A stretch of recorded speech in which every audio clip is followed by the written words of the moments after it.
to Thursday nights. Are we gonna get live? We got it. Thursday nights where we're gonna have PFL live campaigns when the playoffs start. I think it's October, sometime in October, first week of October, second week of October. As of right now, we're gonna do Thursday night football. Not gonna talk about it all. Just gonna watch it while I talk about the damn UFC Copenhagen fights.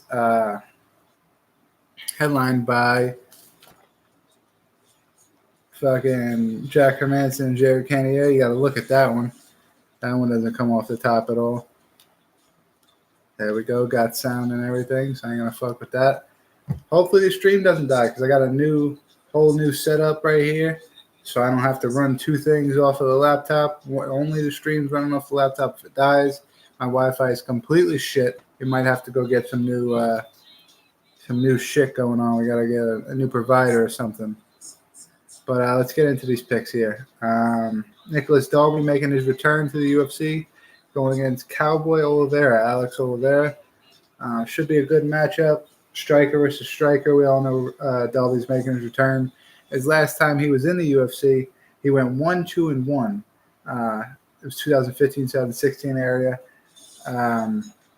It includes a split decision win over Eliseo Zaleski dos Santos, who we know is a rising middleweight right now.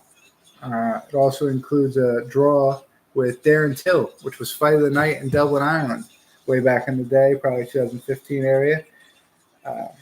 He then went 3-1-1 in Cage Warriors. His most recent fight was for the belt against Ross Houston back in June.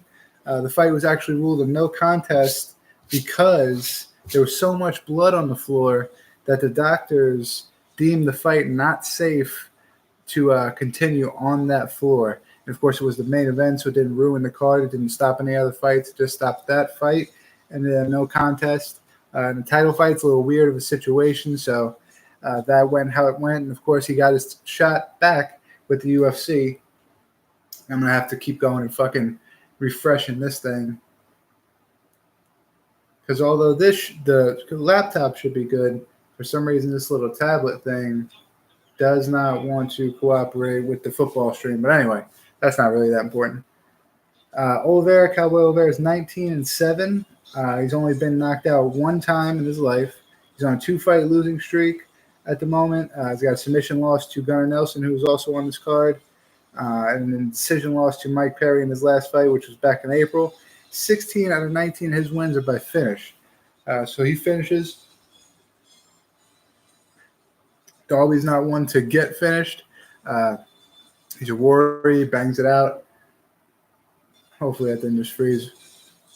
But I got just Nicholas Dalby. That's his hometown. He's from Copenhagen, Denmark. I'd say I'm just going to give it to him. Decision is probably going to be a bloody decision. Alex Oliveira's got a lot of scar tissue in that face. So I could see it getting really nasty in there. Hopefully, that's the first fight of the main card. So hopefully, it's not too bad to where it deems the fight unsafe to continue. If they can't get that cleaned up, that's like fucking 5 fights that they just scrap. And I'm going to be a very, very angry man if they scrap all those fights, for being completely honest. So I got Nicholas Dalby there. Then you got Michelle Old school. Not even going for it. Michelle O. That's what I'm going to call him. He'll be fighting the OSP, the OSP choke, the Von Flute choke. One of his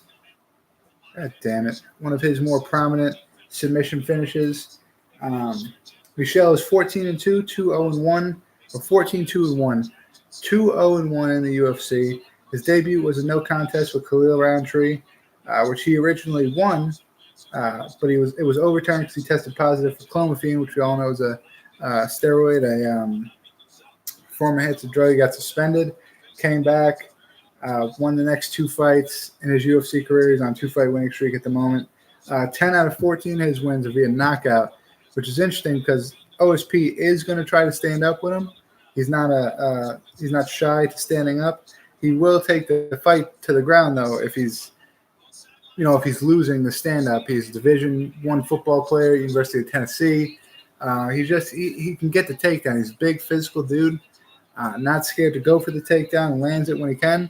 Once he gets down there, you really, really, really, really have to look out for that Von Flue choke, because at any point he could sink it in when he's on the top.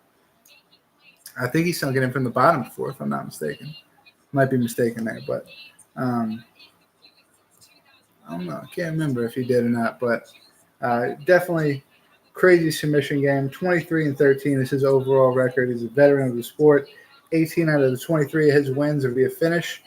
He's on a 2-fight losing streak right now to Dominic Reyes and Nikita Krylov, who actually submitted him via rear naked choke. And I picked Ovince St. Preux in that fight because I felt like Nikita Krylov was going to try to get him to the ground and try to work his submission game on him. And I felt like Ovince St. Preux would be the more dominant submission grappler. But, of course, I was wrong, and Nikita Krylov submitted him. So who knows? Maybe OSP just lost his touch on the ground. Maybe he just got lucky a couple times, and when people prepare to fight him, they could defend that specific choke or that specific style of fighting, and they could beat him. So just 2-fight winning streak, so many knockouts. If he can keep it standing, it's going to be a long name. We're going to go for Michelle O. We're going to go for his last name one time, Oskalichuk. I know I'm murdering it, bro. But if somebody wants to reach out and fucking do the little syllables thing, or when I watch the fights on Saturday, we're doing a fight companion this Saturday, by the way. But when we watch the fights this Saturday, of course, they'll be saying it, so I'll learn how to pronounce it then. Should have learned in the other fights, but most of the time we watch it in silent. I'll just have to remember to when they're saying that dude's name to turn the volume up. But next fight's Ion Cutabala versus Khalil Roundtree Jr., who we talked about a little earlier, being on the wrong side of that clomiphene test. 14-4 is Ion Cutabala, 3-3 in the UFC. His most recent fight was a loss to Glover Teixeira, which was a submission back in April. I believe it was on the where were they at? Florida. They were somewhere in Florida. I want to say Sunrise, Florida, down the bottom by Miami and shit. 11 out of 14 of his wins are via knockout. He's never been knocked out in his career. He's going up against Khalil Roundtree. He's a very, very, very powerful light heavyweight. 8-3-1 is his record. 4-3-1 in the UFC. He's only 4 fights outside of the UFC before they've seen enough talent in him to sign him. He's 5 out of 8 of his wins are via knockout. He most recently won a decision over Eric Anders in April, who was a former middleweight. So it's going to be good to see him coming in here and fighting a true light heavyweight, a guy that's got big size. He's truly fighting up to his weight class right now. And just the power, I think. Ion Cutabala has never been knocked out, but I think it's time for a change there. What's up, Greg? You finally back? I think I already gave you shit since the Nate Diaz Pettis thing, but it took you a minute to come back after that. What's good? How you been? But Roundtree, I got Roundtree just by the power, and I believe if it need be, he can take it to the ground and work his ground game. But I think his power is gonna pay off. Just like a couple of different fights on this card, I think is going to be the power is going to be the deciding factor. But I got Khalil Roundtree Jr., let's just say second, third round knockout, which takes us to Gunnar Nelson, who's going to be taking on Gilbert Burns. I forgot. Been good, dude. Who you got? Diaz versus Masvidal. I always got Diaz. I'm actually from the East Coast, so I should be going for Masvidal. Or gangster, East Coast versus West Coast gangster. I should be going for Masvidal. But I got Diaz. I'll never go against Diaz, man. That's my boy. The only way I go against Diaz, he's got to fight like him, Tony Ferguson. I won't pick nobody. If he fought Tony Ferguson, I wouldn't pick. I wouldn't make a pick. But other than that, there's probably nobody that I'll pick over Nate Diaz, man. And just because I'm biased, you know. I mean, if we're being serious, Nate Diaz has the stamina to outlast Masvidal, but Masvidal just got that power, man. That power. And if anybody could finish Diaz other than Josh Thompson, I got it being Masvidal. You'd pick Diaz over Conor every single time. 10 times out of 10, man. I'd pick Diaz over Conor. 10 times out of 10. every single time. What are your thoughts about Venom Page fight tomorrow? We were going to get into that. I'll put the predictions on pause, and I'll talk about the Venom Page fight. It's a very interesting fight with Richard Keeley, I think his name is. Kelly Keeley, however you say his name. Keeley's he's kind of pissed off, man, that he's getting overlooked. Everybody thinks this is like a scrub fight, a comeback fight from his knockout loss to Diego Lima. And Richard's got a big fire lit under him, and that could be bad for Michael Venom Page, who is gun shy. First time he's ever been finished. First time he's ever been knocked out. Oh shit! Fight happening with Zach Ertz and Darnell Savage right now. Oh shit! Already, but yeah, I mean it's a tough fight. Michael Venom Page could definitely put it away early if that's what it comes to. But you got to think he could also be gun shy because of the knockout. He could also be the other guy. Richard Keeley could just be too pumped up to take that loss right there. It could be one of those situations, but who knows? I'll get back to Gunnar Nelson, Gilbert Burns. Gilbert Burns coming in on a late replacement fight. Nelson is 17-4-1. Going deep. Punt. Oh, gets smacked at the 10. 17-4-1, 8-4 in the UFC. 12 out of 17 of his wins are via submission. His most recent fight was a decision loss to Leon Edwards. He's never been submitted. He's only been knocked out once, and that was by Santiago Ponzinibbio, which was arguably the best striker in the welterweight division in the UFC. So he's got pretty good hands. He's good. He's a beast on the ground. He's got great hands. All-around good fighter. He should be at the top. Took a couple of losses. Lost to Leon Edwards in England or in Dublin or wherever the fuck they were when it was overseas in his part of the realm. Liverpool. I think it was somewhere. I think it was Liverpool, honestly. Where Leon Edwards beat him at. And he's going up against Gilbert Burns, 16-3, 9-3 in the UFC. 8 out of 16 of his wins are via submission. It's only half, so it's not really as credible as the 12 out of 17. Never been submitted. Things change, man. Yeah. He's got a 3-fight win streak right now over Oliver, Alban Mercier, Mike Davis, and Mike Davis's UFC debut, and then Alexei Kunchko, which was his last fight August 10th. So it's a quick turnaround, a little over a month from his last fight. It's great. Stepping in on short notice, a little less than a month from his last fight. I think it's either one of two things. Either a really good thing that he does that because he's staying active, he's still in great shape, or it's a really bad thing because his fight could have took a little bit out of him. He comes back. He wants to get in there a little too quick. Page fighting a bum. Yes, he's silly, whoever that is, silly diva. I don't like that. Page isn't fighting a bum. Rich Kelly actually has a very extensive past in mixed martial arts. And he's got a real fire lit under him because of people like you who are calling him a bum, thinking that Michael Page is going to get a rollover. I don't think it's going to be like that. Now, I also thought the same thing about David Rickles. When he fought David Rickles, I thought David Rickles is a journeyman. But at the same time, David Rickles is pissed that everybody just thinks that Michael Venom Page is going to run all over him. What happened? David Rickles quits in that fight, actually. He gets punched in the face so hard that he quits the fight, waves the fight off. Referee stops the fight. But, it's just another lamb. I don't agree. I can't see that. I can't see that Michael Venom Page is going to be the same Michael Venom Page he was before when he was doing the bullshit antics and he got knocked out by Diego Lima. Yeah, this guy's no Diego Lima, but at the same time, you take a lot of things in a factor, man. You take him getting knocked out for the first time, first loss. When you get knocked unconscious, it's a weird experience, man, especially your first time ever. And you thought that you were gonna be the champ for so long, and you thought all this shit, and then you got KO'd unconscious. It's a mental thing, man. It's really a mental thing. And then on Richard Keeley's side of things, it's a mental thing because you got a gazillion people like you saying that, oh, he's a lamb, he's a walkover, this is an easy win for Michael Venom Page, and that just digs and digs and digs and digs at a fighter. And we could see a very, very different Richard Keeley than we've seen in the past.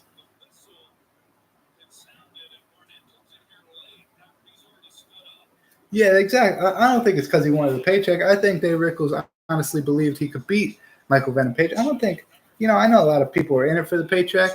Like, You know what I'm saying? But I don't think a lot, 95% of MMA fighters are in it for the paycheck. I think they're in it because they want to fight. You know, it's a sport that you just want to get in there and you want to do what you're good at. And if somebody thinks they're good at fighting, then they fight Michael Venom Page because everybody says Michael Venom Page is good at fighting.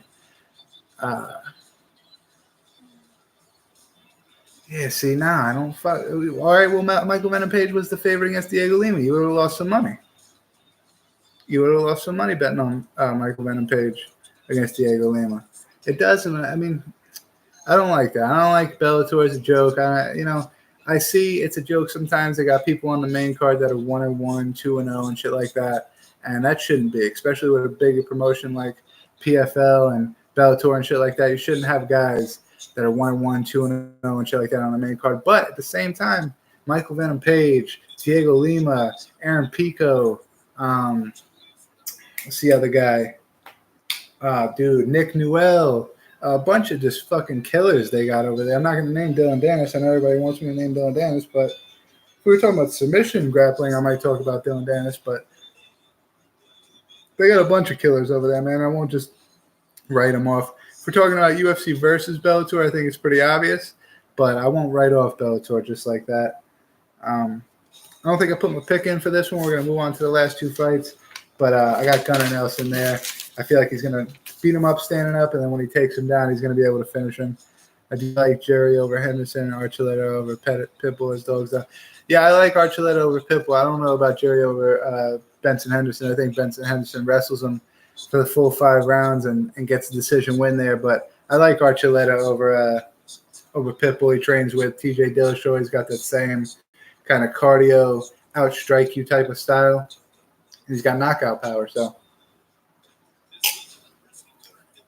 See, how can you say Bellator is a joke when they put on like crazy good fights like that, like Juan Archuleta versus Patricio Pitbull? That's an amazing fight, you know? And I think, and people don't want to admit it, but I think Michael Venom Page versus Richard Keeley is an amazing fight. You know? It is what it is. They got a father fighting on the same card as his son. The storyline's out the yin yang for these guys, man. It's not. They get a lot of attention, dude. A lot of attention. Somebody's got an injury. The fucking Eagles guy just blasted the fucking Green Bay Packers running back. Boom, helmet to helmet. That should have been called. Then we got this written down here as the co-main event, but I don't think it's going to be the co-main event. I think it's going to be like a game time that like everyone will start doing before you submit anything to a pitch, copy and paste it to a Word document after it's published. Pull it side by side with your copy in Word and see what changes were made. We see a lot of people repeating things we change, and that's on us for not letting you know, but doing it this way will allow you to see something yourself rather than just being told what to do. Trust me, it's very easy to tell what you're doing this. I don't know what the fuck that means, but anyway, the co-main event, which probably won't be the co-main event. They'll probably change it to like the first or second fight of the main card. When the time comes, it's going to be Mark Madsen versus Danilo Bellator. Bellator is an Italian fighter. Madsen is the Danish guy coming in there, hometown guy. What's so funny? The hometown guy. He has 2 bronze medals, 5 silver medals in Greco-Roman wrestling, so he's obviously a dominant wrestler. 8-0 in MMA, making his UFC debut. Of course, I just said he's a native of Denmark, so I'll have the crowd behind him. Danilo Benanaro, a very, very high underdog there. 12-4, 0-1 in the UFC. Lost his debut to Joel Alvarez back in June. 7 out of 12 of his wins are via finish, and he's 25 years old. Mark Madsen's 35 years old on the back end of his career, it seems like. I got the underdog here. I got Danilo Bellator here just because I believe he can outstrike him, and I believe if he could stay on his feet, that should be enough for him to be able to finish the fight out, maybe by decision or something like that. Which brings us to the main event, Jack Hermanson, Jared Cannonier. You got skilled striking and decent ground game versus just straight power in his hands of Jared Cannonier, who used to be a heavyweight and then went to light heavyweight, and then now has went down to middleweight and brought all that power that he had from heavyweight straight down to middleweight. He's 12-4. He's on a 2-fight winning streak at the moment with a TKO over David Branch and then Anderson Silva. 10 out of 12 of his wins are via finish. He's never been submitted. So even though the ground game is pretty decent of Jack Hermansson, I don't think this one's going to go to the ground. I think it's going to be a stand-up war. It's just whether Jack Hermansson will be able to last that power for, I guess, the first 2 rounds. If Jared Cannonier is throwing that power for the first 2 rounds, that third round, he probably won't have a lot left in his gas tank. But it's going to be a long 10 minutes for Jack Hermansson to last. Hermansson's 20-4 on a 4-fight winning streak at the moment. He's got a knockout of Thiago Leites, submission over Gerald Meerschaert and David Branch, and then a decision over Jacare Souza most recently. 16 out of 20 of his wins are via finish. He's got submissions on his book. He's got knockouts on his book. No, I'm not betting anything. It's just my picks. I put my picks in. My picks right now, since you want to tell me I suck, my picks right now are 215 and 161. So I got like a Ian, pineapple doesn't go on pizza. It goes on your fucking goddamn. Nothing goes on pizza except maybe pepperoni. Pepperoni goes on pizza sometimes. Other than that, you get you a fucking cheese pizza. That's it.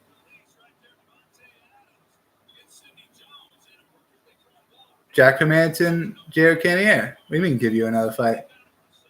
Jack Hermansson, Jared Cannonier. It's I got Jared Cannonier by power punches. Jack Hermansson's going to try to take him down all night. Probably won't be able to do it at first. That power is going to be landing.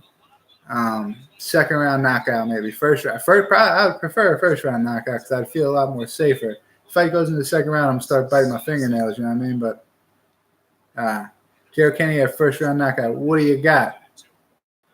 Silly, Mr. Silly, or Mrs. I don't know. He's got Diva, maybe, or Mrs. What you got? Green Bay almost threw a touchdown just now. Getting brought down to 5, getting hawked. Also on the card, I guess you don't want to talk about the Jared Cannonier, Jack Hermansson thing. You don't got an opinion there. Well, also on the card is Alan Amadovsky versus John Phillips.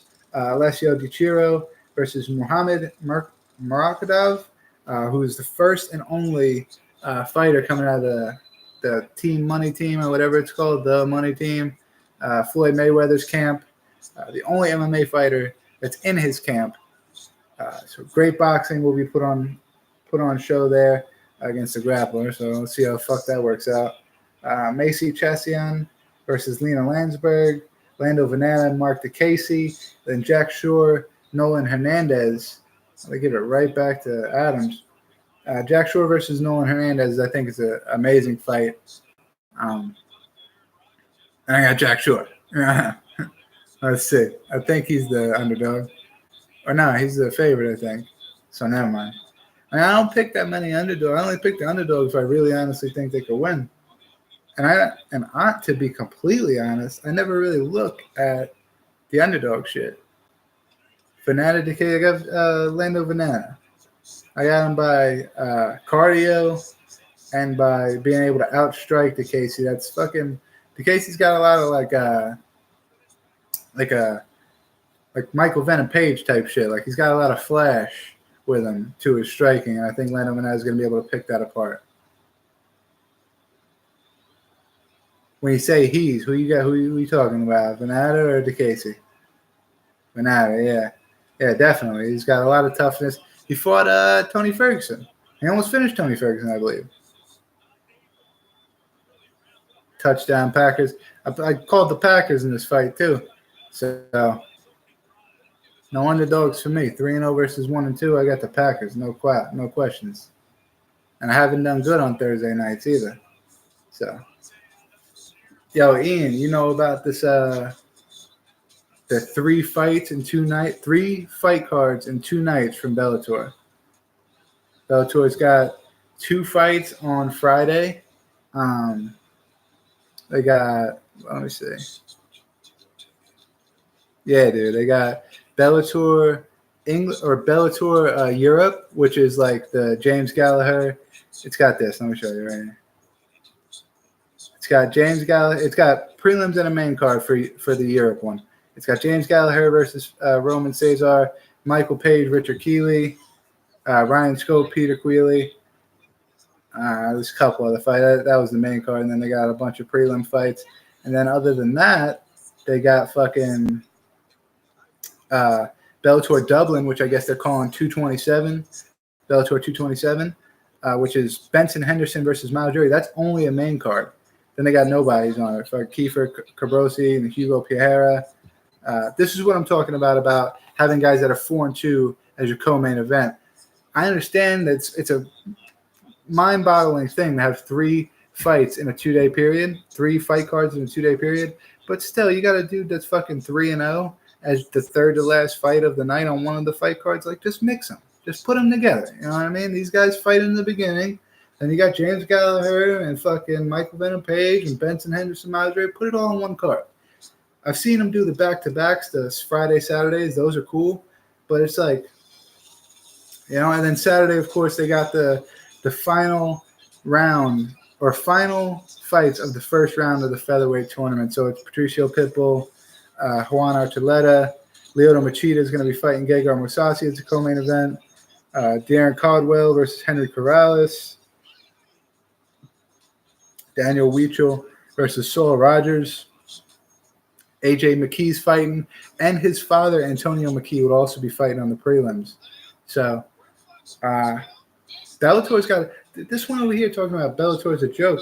Name another fight promotion that's that good, that could put on 3 fight cards in a span of 2 nights.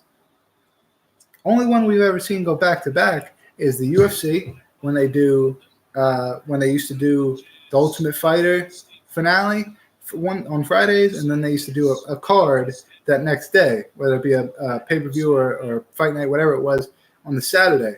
And then we have Bellator, who's always done, especially when they go to Connecticut, they always have 2 cards back to back, where it's 227, 228, you know? So there's nobody else doing that. LFA is looking for a broadcasting partner right now, but they do fucking 1 show every couple of months. Island Fights, 1 show every couple of months. PFL, multiple fights in one night. So they're bringing back the multiple fights, the one-night playoff scheme tournament type shit, but they're not doing Friday, Saturday, Thursday, Friday, Saturday, no shit like that. You know, they're skipping weeks, 2 weeks at a time, 1 week at a time before the next card. So nobody's doing what Bellator is doing right now, and I think it's amazing. I think that they could manage it a little better. It's a little unnecessary to do it like that, to split the cards up like that, and then you have the big talent for the last couple fights. Then you got kind of like, you don't want to call them nobodies, but you got kind of the lower end people, you know, fighting co-main event, fucking second to last or third to last fight of the night. But it's still cool to see that they got 2, and it's on throughout the day. So like one's on at like 5 o'clock. One main card starts at 5 o'clock. The next main card starts at like 9 o'clock. So it's like all day long on Friday, and then they got it on Saturday too. So it's like, I don't know. I think it's a good PR move, honestly. I think if you got those channels on your TV, or if you got the Zone, or if you got whatever it comes on, and you're looking, and you got Bellator on all night, all day and all night, and you're like, these are all different cards, these are all live. And then the next day, you got UFC, but then you flip on the Zone and you see Bellator again, and it's live again. It's like so much exposure. It's great marketing, I think.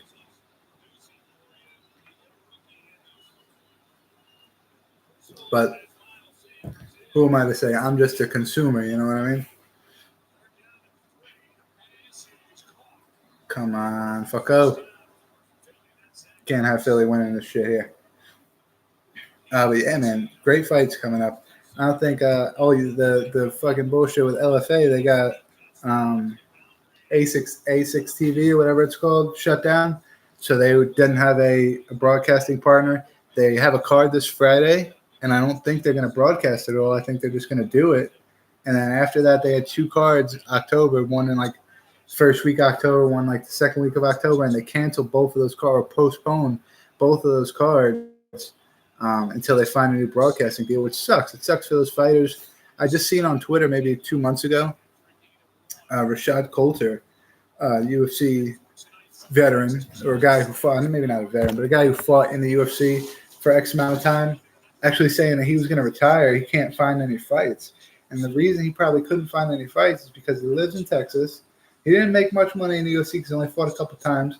So you got to think he's still trying. He's not trying to travel far to go get a fight, to get a fight booked. He wants to fight in a big promotion close to his house.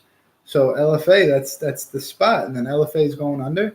They're going to postpone because they're trying to find broadcasting deals, you know. And then on top of that, his words were that he couldn't find. They wouldn't give him a fight. They can't find somebody to fight him in LFA. So if that's the case, I understand. But if it's got, listening to what? If he's got, if there's something behind him not getting a fight because there's because there's some kind of broadcasting thing going on, it's kind of fucked up. It really shows you how much that messes with the fighters, and of course it messes with their brand. I mean, how's it not going to mess with their brand? And when it's on, it's like this thing with the Tuesday nights. We're on Tuesday nights. I was kind of afraid how's this going to do on a Thursday night, because we've been on Tuesday nights for week after week after week after week after week. Now we just switch it. You know, it's the same thing for LFA. You're on this TV platform every other month, and now you're going to take how long off? A month, 2 months, 3 months, 4 months? How long are you going to take off before you put on another card? And then it's going to be on a different place. Then you're going to have to promote a different broadcaster that it's going to be on. It's hard, man. It's hard to get viewers. And then without viewers, they don't make money. So they don't make money. They shut the whole promotion down. You got to think at least 50 fighters are under contract with them. That's 50 fighters out of a deal. If they shut it down, they don't have to pay them because they file bankruptcy. They don't have to pay the fighters. So boom, you lost your paycheck. Sucks to be a fighter, man. It really does. That's why I don't want to be a pro fighter. I want to get a couple of fights in, but I don't want to be a pro fighter. I don't need to get paid to fight or anything. I just want to do it for fun, you know? It's a fun thing to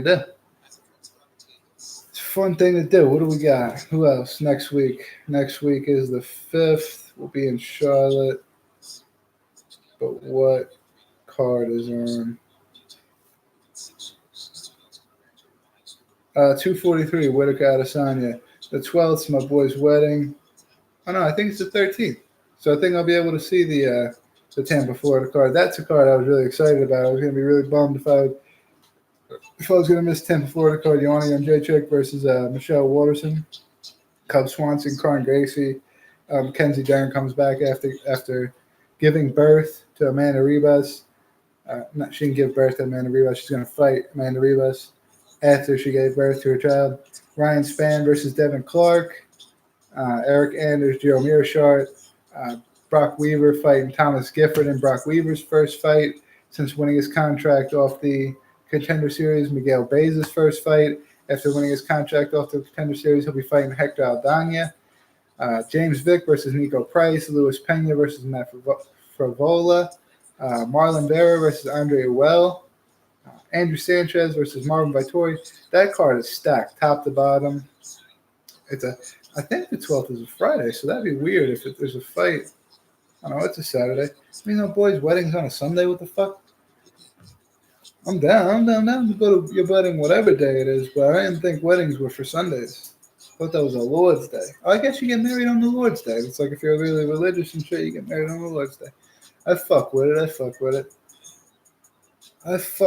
man. I got to figure out what they're talking about. I don't know if I broke the news yet. I said I was talking about it, but I started working for MMA Sucker, so I got all my articles being posted there now. Pure Evil still gets the preview article every week, once a week, with the link in it for this video. We'll be working with him still. It's not like we're stopping working with him, but we also started working with MMA Sucker. Try to take our career off the ground. Hopefully we get a job with ESPN or fucking the UFC or something in the near future, maybe Fox. You know what I mean? But nah, man, that's it. We got a fight companion this weekend. We'll be doing live play-by-play. You know, we're getting fucking lit, watching the fights. letting you know how it's going, not showing you the fights, because that would be against our copyright issues that we've ran into. So we will be watching. We'll be talking to you about it. Our boy Easy will be here. Easy E making his return to the podcast, prediction show, YouTube show, whatever you want to call it. He will be making his return. He will be here live and direct. I think the card starts at 11. The prelims start at like 11 or so. And then the main card starts at 2, if I'm not mistaken. I'll look that up for you guys really quick. UFC.com. Because nothing else is accurate. Only UFC is accurate because they put for some reason, a company based out of Las Vegas only posts Eastern time on their website. It's based out of Las Vegas. That weird. Let's see. Yeah, main card starts at 2. Prelims start at 11.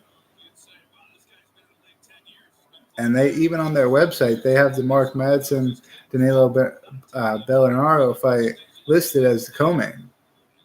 It's hard to believe, man. It's hard to believe that's going to co-main over Gunnar Nelson versus Gilbert Burns, or Khalil Roundtree versus Ian Cutabola, or Nicholas Dalby versus Alex Oliveira. I mean, there's so much to promote when it comes to Nicholas Dalby or OSP or Khalil Roundtree, and you got somebody that's making a UFC debut against a guy that's 0-1 in the UFC as the co-main. I understand he's Danish. I understand it's a home game. The home crowd's going to get really pumped up for him, but I just don't see it. I don't see why they would do something like that. But I'm not Dana. He's going to give me his job one day, but I'm not Dana right now, so I can't really speak for him. Shout out to Ian O'Leary for letting me use the tablet so I could watch the fucking Packers-Eagles game while I'm doing this.